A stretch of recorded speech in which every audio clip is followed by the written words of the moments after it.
overheat.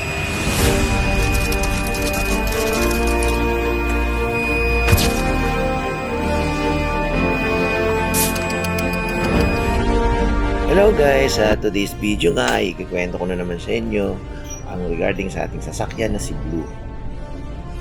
At dito nga guys, ito yung araw na pupunta sana kami sa isang campsite sa Camp Payapa. At ito ang nangyari sa amin.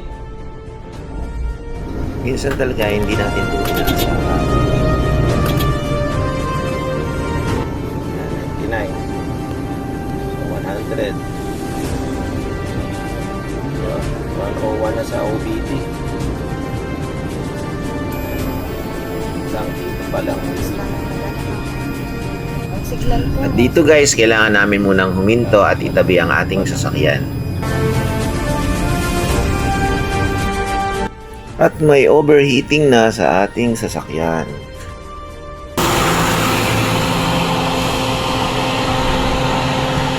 Wala, kumukulo. At dito nga guys, napagpasyahan namin bumalik muna at dalhin ng sasakyan sa ating mekaniko na si FC Cars.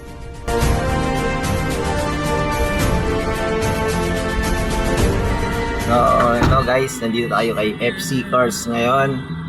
So actually dapat kanina going to Camp Payapa tayo. Pero nagkaroon ng problema, bumalik na naman yung warning doon sa na overheating sa gauge. And then yun nga, nagkaroon ng usok na rin doon sa makina, so it means nag-overheat talaga. Pero upon checking doon sa OBD or sa dashboard, wala namang pag-overheat. And then wala namang check engine, even do sa sana natin wala naman. So syempre hindi na tayo tumuloy, dito na natin itinuloy kay Sir Perds. At sakto ba? Kasi sakto ngayon guys, kasi meron silang PMS ng mga unit. So instead na sa Camp Payapa, dito tayo kay Camp FC Cars. See you soon guys. Tingnan natin kung ano yung problema ng unit. So pagdating na namin dun guys, ay trinay nilang i-bleed yung ating unit.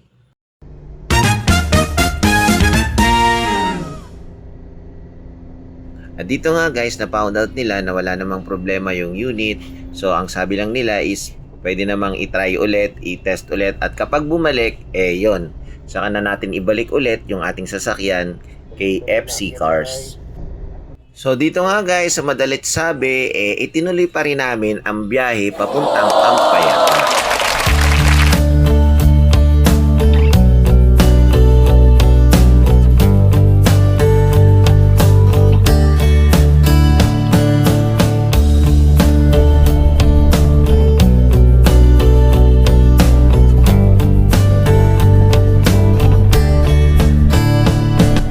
Dito nga guys, tuloy-tuloy lang aming biyahe at wala naman nagiging problema ang ating sasakyan na si Blue.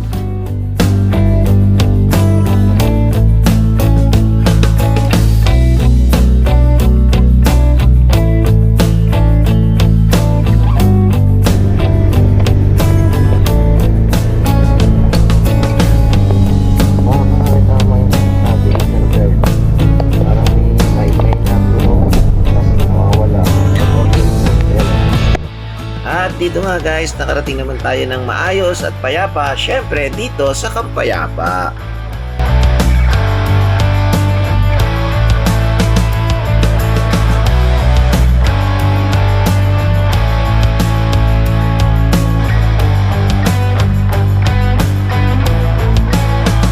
Asan? At ito na nga guys, yung time na bumalik kami, papunta na naman ng Manila para ipaayos na natin at dalhin na natin sa shop ang ating sasakyan na si Blue. At dito nga guys ay wala naman kaming naging problema at nakauwi kami ng maayos sa aming mga tahanan.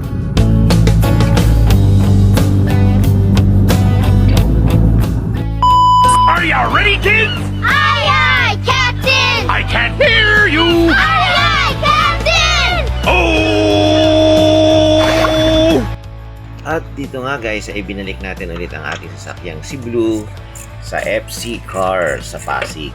At eksakto nga guys, meron tayong mga expert mechanic na nanggaling pa sa Mindanao. Napagpasyan ko nga guys, napalitan na ang ating radiator. At iyon na nga guys, ito yung radiator na nakakabit sa ating sasakyan na alam naman nating may edad na rin at kailangan na rin palitan kahit wala pa siyang problema. Series guys, yan yung radiator natin guys na bago ngayon. Alam nyo ba guys na hindi ang radiator ang issue dun sa ating sasakyan. Perhaps ito ang issue ng ating sasakyan. Ito ang tinatawag nating thermostat. Hindi man naging issue ang ating radiator pero pinalitan pa rin natin dahil alam naman natin na may edad na ang ating sasakyan. Sunod na rin natin palitan yan for the future na hindi na tayo need pa mong problema pagdating ng araw. So ayun, pinalitan na rin natin ang ating radiator para magmukhang okay na talaga yung ating buong cooling system. Hello guys! Tapos na yung pagpapaayos natin sa sasakyan natin. Meron kasi siyang issue ng overheating, pero hindi naman overheating. So high temperature guys. So, eto, we find out na, yun nga, merong naging problema sa ating, actually, thermostat, pero, yung thermostat kasi natin is nasira, or ano na siya, hindi na maganda yung rubber. So, putok na yung rubber, so, yun ang naging problema ng high temperature natin. Pero, at least, kahit papaano, pinapalitan na rin natin yung mga may issue like tensioner bearing, kasi yung tensioner bearing natin is medyo may hissing sound na, or yun nga, alog, medyo may alog na rin at hindi na rin maganda. So pangalawa is syempre guys, pinapalitan na rin natin para wala na tayong magiging problema talaga, pinapalitan na natin ng radiator. Okay, so brand new na yung radiator niya guys. At eto na nga, syempre thank you sa tulong, big help kay Sir FC Cars, and of course kay Sir Pruding ng ng Davao. So eksakto guys, nandito sila sa Metro Manila. So sa gumawa ng unit kay Jimrod, yan, maraming salamat sa iyo paring Jimrod. Okay, and then yun nga kay Sir Pruding. So thank you very much din. Of course, thank you very much kay FC Cars or kay Ma'am Joanne. Okay, so maraming salamat din kay Sir Ferdy Natividad. So si Sir Ferds po yung FC Cars. So yan. So kaya guys, sa mga gustong magpaayos, magpa-PMS ng kanilang mga sasakyan, okay, andyan po si Sir Ferds or si FC Cars. I-PM nyo lang, okay? Every Saturday po dito sa may Kaunlaran Village, malapit sa may Pasig.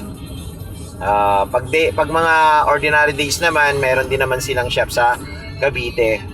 And then guys, kung sino pa yung gustong magpa-PMS, andito pa sila Sir Pruding ng Davao. So takbo na kayo kay FC Cars or i-PM nyo lang si FC Cars for more information, or kaya kay Sir Dennis, si Send Every, si Pat Every. Search nyo lang sa FB page yung Send Every. So maraming salamat din kay Pops Dennis or Send Every sa pinadala niyang radiator. So maraming salamat guys. At pakita ko niyo sa inyo guys, okay. So ayun guys, ito na yung ginawa sa ating sasakyan. So makikita nyo guys dito sa sa gauge, okay. Water gauge niya is nasa 81 to 83 na lang yan, which is yan na yung talagang normal.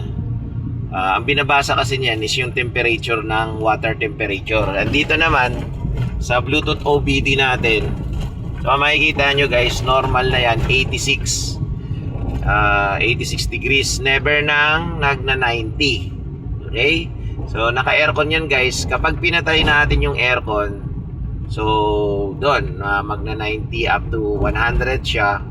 Depende sa status ng takbo. Pero pagdating naman ng 100, nag-on na yung fan, then nagka-cut off din. So, yun ang pinaka-importante sa lahat. Okay, so, ayan, naka-aircon tayo ngayon. At kung makikita nyo yung temperature ng gauge, ito, ang gauge natin ay nasa 81, 82. And then yung, ito, gauge natin. Tapos, ito namang OBD, same din lang, nasa 85. Yan, so, may 0.1 lang yan na ano guys, may 0.1 lang na difference. Okay, so magkaiba talaga, nag-iiba. Pero pagdating na medyo mas mainit na yung makina or mainit na rin yung tubig, yung coolant, naghalos magkakaparehas na. Kung ano yung bato sa OBD, ganoon din yung nare-read ng thermostat na. Ayun ang ano natin, by the way. Thermal gauge. Okay? Yung ayan, so okay na siya guys. So maraming salamat kay Sir Ferds, kay Pops Ruding ng Davao sa Cheska, and then maraming salamat din kay Pops Dennis ng St. Every. Salamat sa inyo guys, at hanggang dito na lang. Thank you.